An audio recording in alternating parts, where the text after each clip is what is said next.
नमस्कार। तो आज हम लोग पढ़ते हैं चौथी कहानी कानों में कंगना। कानों में कंगना के लेखक कौन है? राजा राधिका रमण प्रसाद सिंह। और किस कहानी संग्रह में लिखी गई है? कुसुमांजलि। किस पत्रिका में? इंदु पत्रिका में। और कब प्रकाशित हुई? 1913 में। किसी किसी का कहानी संग्रह है और किसी कहानी का कहानी संग्रह नहीं है। तो इसका जैसे है कुसुमांजलि। किरण, तुम्हारे कानों में क्या है? उसके कानों में चंचल लटको हटाकर कहा कंगना। अरे, कानों में कंगना? सचमुच 2 कंगन कानों को घेर कर बैठे थे। हाँ, तब कहाँ पहनूं? किरण अभी भोरी थी। दुनिया में जिसे भोरी कहते हैं वैसी भोरी नहीं, उसे वन के फूलों का भोलापन समझो। नवीन चमन के फूलों की भंगी नहीं, विविध खाद या रस से जिनकी जीविका है, निरंतर काट छाट से जिनका सौंदर्य है, जो 2 घड़ी चंचल चिकने बाल की भूषा है, 2 घड़ी तुम्हारे फूलदान की शोभा। वन के फूल ऐसे नहीं, प्रकृति के हाथ से लगे हैं, मेघों की धरा से बड़े हैं। चटुल दृष्टि इन्हें पाती नहीं, जगदायु इन्हें छूती नहीं, या सरल सुंदर सौरभमय जीवन है। जब जीवित रहें तब चारों तरफ अपने प्राणधन से हरे भरे रहें, जब समय आया तब अपनी माँ की गोद में झड़ पड़े। आकाश स्वच्छ था, नील उदार सुंदर, पत्ते शांत थे, संध्या हो चली थी। ये लाइन इम्पॉर्टेंट है, ऐसी लाइन पूछ सकता है। संध्या हो चली थी, सुनहरी किरणें सुंदर पर्वत की चूड़ा से देख रही थी। वह पतली किरण अपनी मृत्युशैया से इस शून्य निविड़ कानन में क्या ढूंढ रही थी? कौन कहे किसे एकटक देखती थी? कौन जाने अपनी लीला भूमि को स्नेह करना चाहती थी या हमारे बाद वहाँ क्या हो रहा है इसे जोहती थी? मैं क्या बता सकूं? जो हो उसकी उस भंगी में आकांक्षा अवश्य थी। मैं तो खड़ा खड़ा उन बड़ी आँखों की किरण लूटता था। आकाश में तारों को देखा या उन जगमग आँखों को देखा, बात एक ही थी। हम दूर से तारों के सुंदर शून्य झिकमिक को बार बार देखते हैं, लेकिन वह सस्पंद निश्चेत ज्योति सचमुच भावहीन है, या आप अपनी अंतर्लहरी से मस्त हैं। इसे जानना आसान नहीं। हमारी ऐसी आँखें कहाँ की उनके सहारे उस निगूढ़ अंतर में डूब कर था लें। मैं रसाल की डोली थामकर पास ही खड़ा था। वह बालों को हटाकर कंगन दिखाने की भंगी प्राणों में रह रहकर उठती थी। जब माखन चुराने वाले ने गोपियों के सर के मटके को तोड़कर उनके भीतर किले को तोड़ डाला, या नूरजहां ने अंचल से कबूतर को उड़ाकर शहंशाह के कठोर हृदय की धज्जियां उड़ा दी, फिर नदी के किनारे वसंत वल्लभ रसाल पल्लवों की छाया में बैठी किसी अपरूप बालिका की यह सरल स्निग्ध भंगिमा एक मानव अंतर पर क्यों न दौड़े? ये सब लाइन्स इम्पॉर्टेंट हैं। पूछ लेगा, पता नहीं चलेगा कौन सी कहानी से पूछी गई है। किरण इन आँखों के सामने प्रतिदिन आती ही जाती थी। कभी आम के टिकोरे से अंचल भर लाती, कभी मौलसिरी के फूलों की माला बना लाती। ये पूछ सकते हैं कि कौन से फूलों की माला बना लाती थी, है ना? मौलसिरी। लेकिन कभी भी ऐसी बाल सुलभ लीला आँखों से होकर हृदय तक नहीं उतरी। आज क्या था? कौन शुभ या अशुभ क्षण था? अचानक वह बनैली लता मंदार माला से भी कहीं मनोरम दिख पड़ी। कौन जानता था कि चाल से कुचाल जाने में, हाथों से कंगन भूलकर कानों में पहनने में इतनी माधुरी है, 2 टके के कंगने में इतनी शक्ति हो। गोपियों को कभी स्वप्न में भी नहीं झलका था।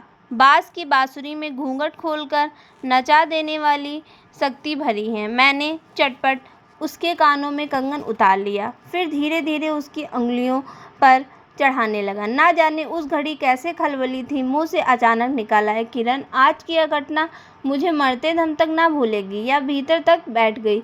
उसकी बड़ी बड़ी आँखें और भी बड़ी हो गई। मुझे चोट सी लगी। मैं तत्क्षण योगेश्वर की कुटी की तरफ चल दिया। प्राण भी उसी समय नहीं चल दिए। यही विस्मय था। एक दिन था कि इसी दुनिया में दूसरी दुनिया से दूर रहकर लोग दूसरी दुनिया का सुख उठाते थे। हरिचंदन के पल्लवों की छाया भूलोक पर कहाँ मिले, लेकिन किसी समय हमारे यहाँ भी ऐसे वन थे जिनके वृक्ष के साए में घड़ी निवारने के लिए स्वर्ग से देवता भी उतर आते थे। जिस पंचवटी का अनंत यौवन देखकर राम की आंखें भी खिल उठी थी, वहाँ के निवासियों ने अभी अमतरू के फूलों की माला नहीं चाही, मंदाकिनी के छींटों की शीतलता नहीं ढूंढी, नंदोपवन का सानी कहीं वन भी था।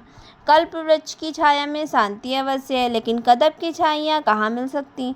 हमारी तुम्हारी आंखों ने कभी नंदोत्सव की लीला नहीं देखी, लेकिन इसी भूतल पर एक दिन ऐसा उत्सव हो चुका है जिसको देख देख कर प्रकृति तथा रजनी 6 महीने तक ठगी रही। सत सत देवांगनाओं ने पारिजात के फूलों की वर्षा से नंदन कानन को उजाड़ डाला। समय ने सब कुछ पलट दिया। अब ऐसे वन नहीं जहाँ कृष्ण गोलोक से उतरकर 2 घड़ी बंसी की टेर दें। ऐसी कुटीर नहीं जिनके दर्शन से रामचंद्र का भी अंतर प्रसन्न हो, या ऐसे मुनीस नहीं जो धर्म धुरंधर धर्मराज को भी धर्म में शिक्षा दे। यदि एक दो भूले भटके हों भी, तब अभी तक उन पर दुनिया का पर्दा नहीं उठा, जगन्य माया की माया नहीं लगी। लेकिन वे कब तक बचे रहेंगे? लोक अपने यहाँ अलौकिक बातें कब तक होने देगा? भव सागर की जल तरंगों पर स्थिर होना कब संभव है? ऋषिकेश के पास एक सुंदर वन है, सुंदर नहीं अपरूप सुंदर है। वह प्रमोद वन की विलास निकुंजों जैसा सुंदर नहीं, वरन चित्रकूट या पंचवटी की महिमा से मंडित है। वहाँ चिकनी चांदनी में बैठकर कनक घुंघरू की इच्छा नहीं होती, वरन प्राणों में एक ऐसी आवेश धारा उठती जो कभी अनंत साधना के कूल पर पहुँचाती है, कभी जीव जगत के एक एक तत्व से दौड़ मिलाती है। गंगा की अनंत गरिमा, वन की निविड़ योग निद्रा वही देख पड़ेगी। कौन कहे वहाँ जाकर एक चंचल चित्त क्या चाहता है, गंभीर अलौकिक आनंद या शांत सुंदर मरण। इसी वन में एक कुटी बनाकर योगीश्वर रहते थे। अब कहानी स्टार्ट होती है पूरी। वो तो केवल बता रहे थे कि हाँ ये चीज़ें वहाँ पर थी। योगीश्वर ही थे। यद्यपि वह भूतल ही पर रहते थे, तथापि उन्हें इस लोक का जीव कहना यथार्थ नहीं। उनकी चित्रवती या सरस्वती श्री के चरणों में थी। ब्रह्मलोक की अनंत शांति लिपटी थी। वह बालिका स्वर्ग से एक रश्मि में उतरकर उस घने जंगल में उजेला करती फिरती थी। जब किशोरी नए साँचे में ढलकर उतरी, उसे पहचानना भी कठिन था। वह अब लाल चोली, हरी साड़ी पहनकर सर पर सिंदूर रेखा सजती और हाथों के कंगन, कानों की बाली, गले की कंठी तथा कमर की करधनी दिन दिन उसके चित्त को नचाए मारती थी। मतलब कि नरेंद्र और किरण की शादी हो गई है। जब कभी वह सज धजकर चांदनी में कोठे पर उठती और वसंत वायु उसके अंचल से मोतिया की लपट लाकर मेरे बरामदे में भर देता, फिर किसी मतवाली माधुरी या तीव्र मदिरा के नशे में मेरा मस्तिष्क घूम जाता। मैं चटपट अपना प्रेम चीतकार फूलदार रंगीन चिट्ठी में भरकर जूही के हाथ ऊपर भिजवाता था। बाजार से दौड़कर कुटकी गहने या विलायती चूड़ी खरीद लाता, लेकिन जो हो, अब भी कभी कभी उसके प्रफुल्ल वदन पर उस आलोक की छटा पूर्व जन्म की सुख स्मृतिवत चली आती थी और आंखें उसी जीवन सुंदर झिकमिक का नाच दिखाती थी। जब अंतर प्रसन्न था, फिर बाहरी चेष्टा व प्रतिबिंब क्यों न पड़े। यूं ही 1-2 साल मुरादाबाद में कट गए।